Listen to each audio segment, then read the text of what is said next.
Aku mau cerita alur film Jangan Pet lupa like, Sematary share, komen, tahun dan 1990. subscribe. Film ini nyeritain tentang kuburan keramat yang bisa hidupin lagi orang yang udah mati. Jadi, selama beberapa menit ke depan, aku akan nemani aktivitas Gabut Clan guys. So, stay tuned.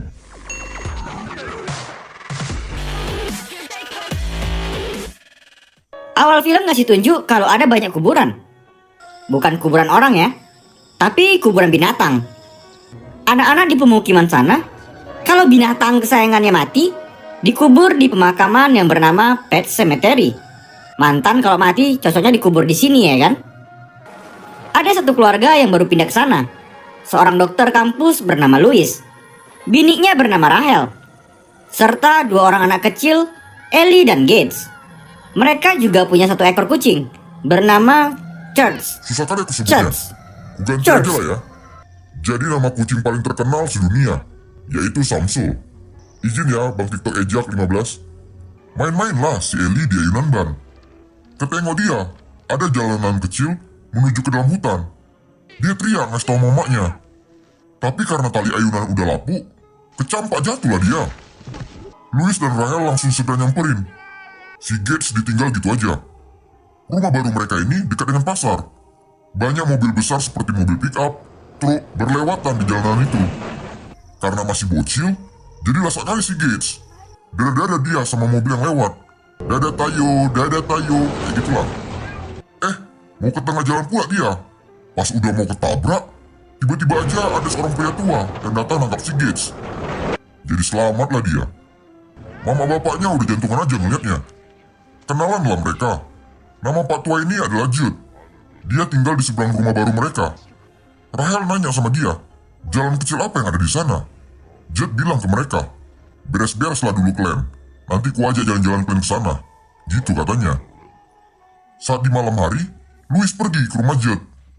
Sambil minum bir, Jude cerita kalau jalanan kecil itu menuju ke kuburan binatang yang bernama Pet Cemetery. Gara-gara banyak mobil truk lewat lalu lalang, jadi banyak peliharaan ketabrak, bermatian, dan akhirnya dibuatlah kuburan binatang di dalam hutan. Jude ngusulin sama Louis agar si Samsul dikebiri aja, supaya nggak lasak kali dia, lari-lari ketabrak kuat nanti. Keesokan hari, setelah selesai beres-beres nyusun barang di rumah baru, Jude sesuai dengan janji semalam, dia jadi tour guide ke kuburan binatang tersebut. Senang-senang lah orang itu. Mereka pikir mau pergi piknik ke tempat yang cantik. Nggak taunya tempat itu adalah tempat yang angker. Dengan papan bertuliskan Pet Cemetery. Dari binatang kayak ikan mas, kucing, bahkan Jude juga udah ngubur anjing kesayangannya di sana. Rahel tampak kelihatan ada trauma tersendiri ketika melihat pemakaman. Di sana Jude juga ngasih tahu arti kuburan sama Ellie dengan sedikit nakut-nakutin dia. Di malam hari, Ellie curhat ke bapaknya. Dia nggak mau Samsul mati dan dikubur di Pet Cemetery. Sambil nangis cengeng, dia bilang kalau nggak mau kehilangan Samsul, kucing kesayangannya. Pagi pun tiba. Hari itu adalah hari pertama Louis masuk kerja sebagai seorang dokter di sebuah kampus. Dia juga bawa Samsul untuk dioperasi kebiri, biar dia nggak lasak-lasak. Hal itu dilakukan agar Ellie tidak kehilangan kucing kesayangannya. Baru hari pertama masuk kerja, udah ada aja kejadian mahasiswa yang ketabrak truk. Kulit kepalanya setengah terkelupas, otaknya sampai nampak weh. Seram kali lah pokoknya. Segala cara udah dibuat, tapi percuma aja. Si mahasiswa yang bernama Victor ini udah mati, gak bisa lagi diselamatkan. Dan tiba-tiba aja, hal tidak terduga terjadi. Bisa pula hidup lagi si kambing ini. Sambil nyebut nama si Louis. Ya tentu aja terkejutlah si Louis. Dari mana kau tahu namaku? Si Victor bilang, Louis, aku akan mengentayangimu, Louis. Kayak gitulah cara dia ngomong. Abis itu si Victor mati lagi. Suka-suka hati dia aja bah. Kambing. Pas di malam hari, saat Rahel dan Louis udah bobo cantik, si Victor datang lagi. Louis pikir dia lagi mimpi buruk. Ya udah diikutin aja lah. Cuma mimpi kok pikirnya. Ternyata dia ngajak Louis pergi ke kuburan. Pas udah sampai di sana, Victor nyampein peringatan. Mau seberapa besar penderitaan kau, geng? Jangan sampai kau lewatin ya jalan pembatasan itu. Di sana tempat yang mati bisa bicara. Bersinarlah terowongan kuburan di sana. Ya jadi ketakutan lah si Louis.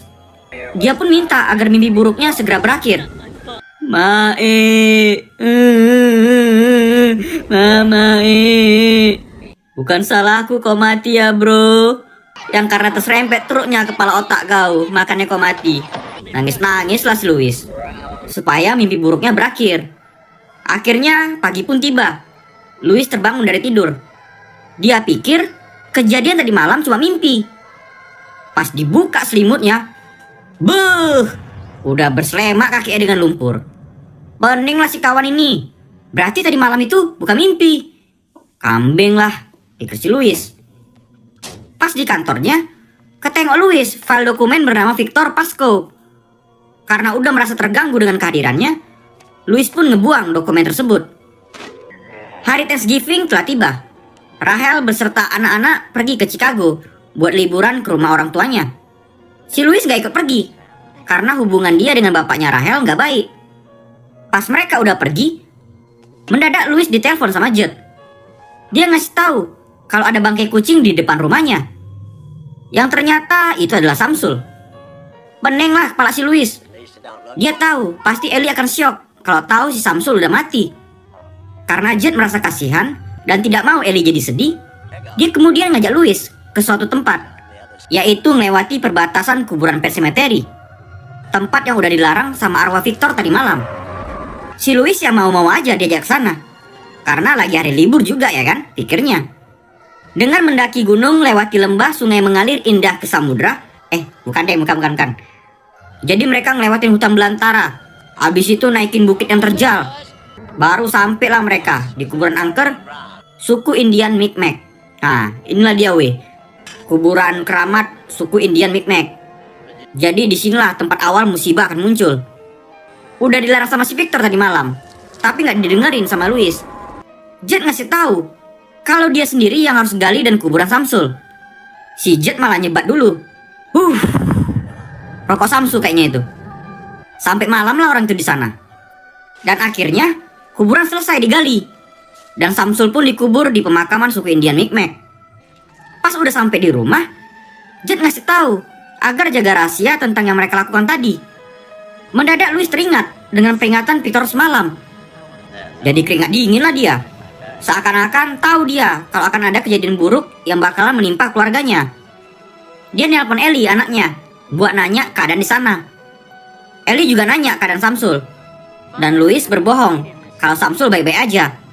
Udah panik lah muka si Louis karena Samsul udah dikubur di pemakaman terlarang. Keesokan pagi, waktu si Louis lagi nyapu-nyapu halaman, dia niat nyapunya karena teringat dengan kejadian semalam. Tiba-tiba aja pas dia masuk ke dalam gudang, miau! Ternyata Samsul udah hidup lagi. Matanya menyala kayak warna kuning stabilo. Louis pun sangat terkejut nengok Samsul yang udah hidup lagi. Kok bisa pula ya kan, pikirnya. Dia kemudian manggil-manggil kucingnya. Ting ting ting ting ting, Samsul, ada Whiskas nih. Samsul, makan Whiskas dulu yuk. Ting ting ting ting ting. Tentu aja si Samsul datang. Dengan wajah sangat terheran-heran ngelihat Samsul yang udah hidup lagi. Dia ngangkat Samsul yang lagi makan. Dan mendadak, wajah Louis kena cakar. Kok ganggu pulanya kucing makan Whiskas? Dapat cap Wolverine kok kan? Kau rasain lah. Louis pergi ke rumah Judd dan nyeritain tentang kucingnya yang udah hidup lagi. Judd memang tahu kalau Samsul akan hidup lagi. Ceritalah si Judd kalau dulu pas masih bocil, dia punya anjing kesayangan bernama Spot. Waktu anjingnya mati, ada seorang keturunan suku Indian Micmac nyuruh dia buat ngubur Spot di pemakaman terlarang. Mama Judd terkejut karena Spot yang tiba-tiba udah hidup lagi. Karena Spot sangat liar, gak seperti anjingnya dulu lagi, dia kemudian membunuh Spot dan nguburin di Pet Cemetery. Gitulah cerita si Judd. Dia sengaja ngelakuin hal itu agar Ellie gak sedih. Waktu Louis lagi berendam, tiba-tiba aja ada bangkai tikus nyemplung ke bathtubnya. Terkejutlah dia. Ternyata si Louis diganggu sama Samsul. Masih dendam kayaknya dia. Dengan emosi, Louis ngusir Samsul dari kamar mandi. Kambing lah. Lagi enak-enak berendam, kok kasih pula bangkai tikus.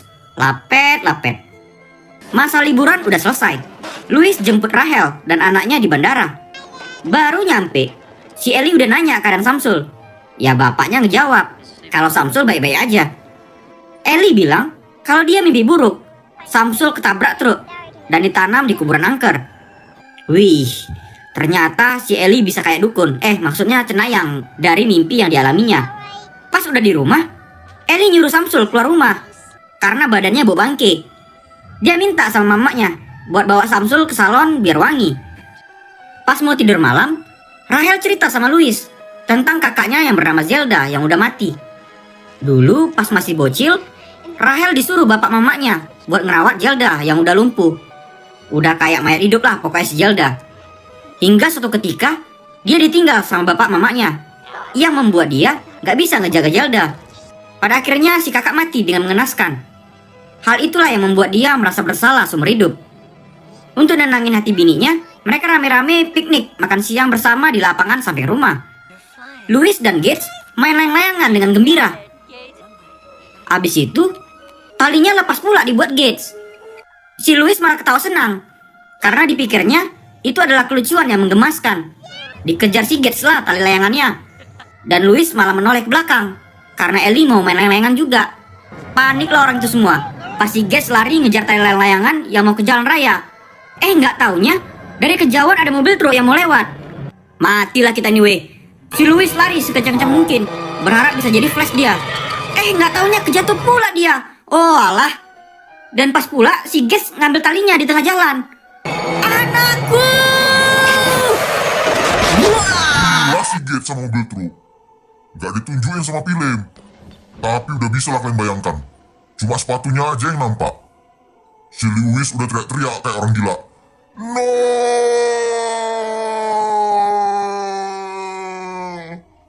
Biar kalian tahu ya, kenapa hal itu bisa terjadi?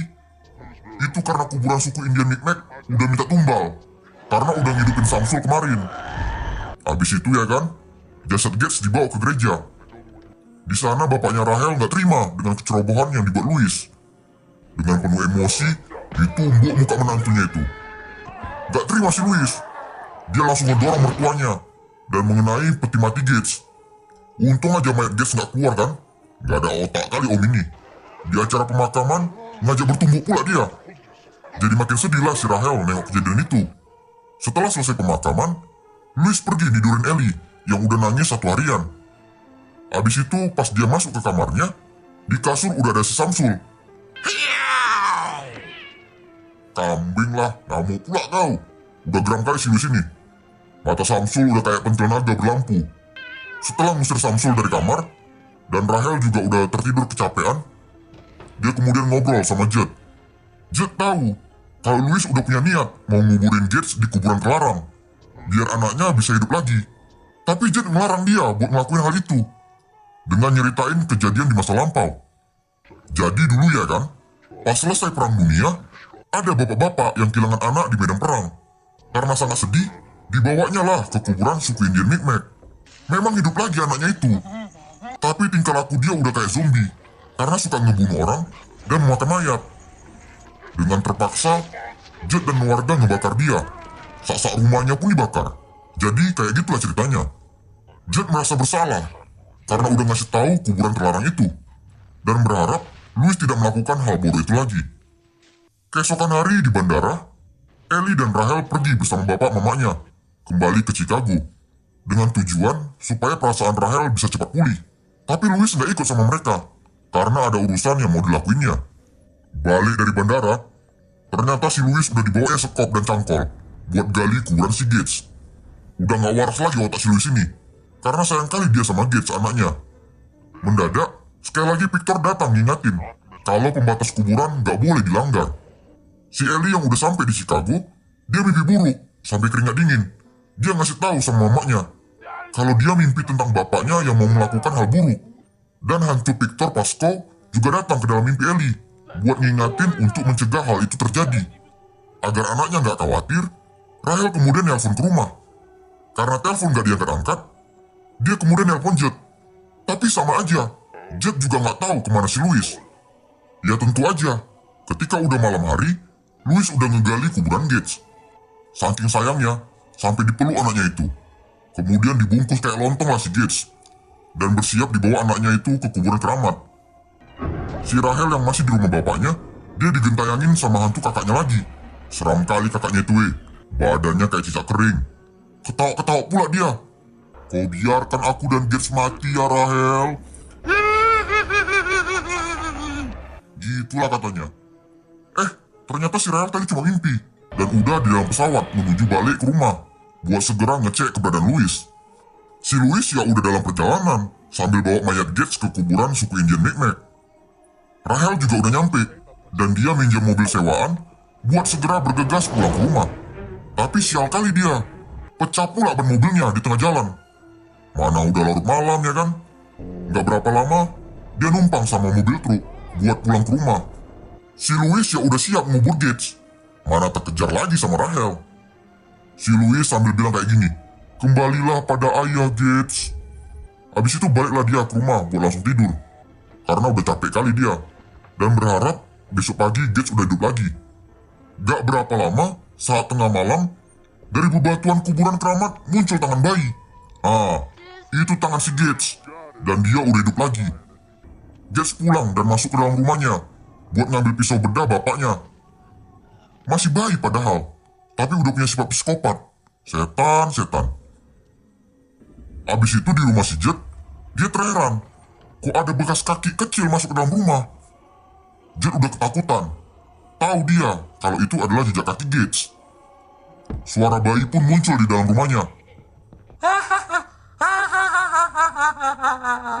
Itu kan suara ketawa Joker. Ngajak main LeBron pula si Gates ini. Diikuti dialah sampai ke lantai atas kamarnya. Saking ketakutan, dia sampai ngeluarin pisau buat jaga-jaga. Tiba-tiba si Samsul datang buat ngalihkan perhatiannya. Dan tiba-tiba, seret! Tersayat batang kaki si Jet. Keluarlah Gates nunjukin mukanya. Udah kayak boneka caki si Gates. Kecil-kecil tapi suka ngebunuh. Disayat mulut Jet. Sampai-sampai lehernya pun juga ikut digigit. Anjir, gila kali weh. Kelihatan nadinya ketarik. Mana ada cerita. Langsung matilah si Jet. Habis itu, akhirnya nyampe lah si Rahel. Pas mau masuk ke dalam rumah, mendadak ada yang manggil-manggil namanya dari dalam rumah Jet, sambil muncul suara ketawa Gates. Ya tentu aja itu membuat Rahel jadi penasaran dan masuk ke rumah Jet. Samsul Datang buat ngalangi dia pergi dari rumah itu. Pas udah di dalam, Rahel kena genjutsu. Dia ngeliat kakaknya lagi. Seram kali weh. Ini gara-gara kuburan keramat itu. Makanya si Rahel digentayangin. Setelah genjutsunya lepas, muncullah si Gates dengan baju kayak pakaian pesulap, sambil bilang gini, "Aku punya sesuatu untukmu, Mami." Dikasih tunjuk pisau bedah sama mamanya. Si Rahel ya sangat terharu nengok anaknya hidup lagi. Pas mau dipeluk ya kan, jebret, dicucuk mata mamanya pakai pisau itu. Teriak-teriak lah si Rahel. Ngalah-ngalahin Caki kok Gates. Ngeri kali si Gates ini. Pagi pun tiba. Louis udah terbangun dari tidurnya. Awalnya dia tampak senang karena nengok ada jejak kaki lumpur di kamarnya. Udah hidup anakku, pikirnya. Dan dia langsung kaget karena pisau bedah udah hilang dari tas dokter. Muncul suara ketawa Gates. Dia lagi lari-lari di dalam rumah. Pas mau dicari sama Louis, tiba-tiba telepon bunyi. Dan itu dari mertuanya yang nanya kabar Rahel, apakah dia udah tiba dengan selamat. Soalnya Ellie mimpi kalau mamanya udah mati. Langsung ditutup Louis lah teleponnya untuk langsung nyari keberadaan Gates. Pas mau ke bawah gudang, telepon bunyi lagi. Dan ternyata itu telepon dari Gates dengan suara bayi yang menakutkan. Dia ngasih tahu kalau udah bermain senang-senang dengan Jet dan mamanya. Dan dia sekarang mau main dengan bapaknya. Ngamuk lah si Louis. Langsung disiapkan dia suntikan buat nyuntik mati si Samsul dan Gates. Dengan penuh emosi, pertama dia ngasih daging mentah sama Samsul. Setelah dikasih makan daging itu, Louis nangkap Samsul dan langsung ngasih suntikan. Mati kok kan kambing. Abis itu masuk dia ke dalam rumah. Si Gates nakut-nakutin bapaknya dengan suara ketawa yang menakutkan. Pas masuk ke dalam kamar, ketengok dia lah Jet yang udah jadi mayat dengan mulut yang udah kepotong. Dengan keringat dingin ketakutan, dia yakin kalau itu bukan anaknya lagi. Pas keluar kamar, buah! Muncul mayat Rahel yang udah tergantung. Si Gets langsung lompat, menggigit tangan dan lengan Louis. Disayat berkali-kali badannya. Gila kali si Gets ini. Kecampak kok kan kambing. Si Louis langsung nyiapin suntikan. Pas si Gets nyamperin, langsung kena suntik lah si Gets. Curang kau, nggak adil. Beraninya main suntikan. Dengan keadaan oyong, dia terjatuh lemas. Dan kemudian Gets pun langsung mati untuk kedua kalinya. Biar arwah jahat juga ikut mati dan gak hidup lagi, Louis nyiram seisi rumah dengan bensin dan langsung ngebakar Samsul dan Gets. Dengan keadaan udah gak waras lagi, Louis ngebawa Rahel ke kuburan keramat buat dihidupin lagi. Dia pikir Gets jadi kayak gitu gara-gara dia ketiduran dan gak nunggu kebangkitannya. Abis si Rahel dikubur, dia nunggu kedatangan Rahel di rumahnya. Biar gak ngantuk, main kartu lah dia sendiri. Pas udah tengah malam, akhirnya Rahel hidup lagi dan udah nyampe di dalam rumah dengan keadaan mata yang udah bolong dan bercucuran darah. Louis sangat senang. Dia langsung nyipu Rahel. Saat mereka lagi asik cipuan, Rahel ngambil pisau yang ada di meja dan langsung dibunuhnya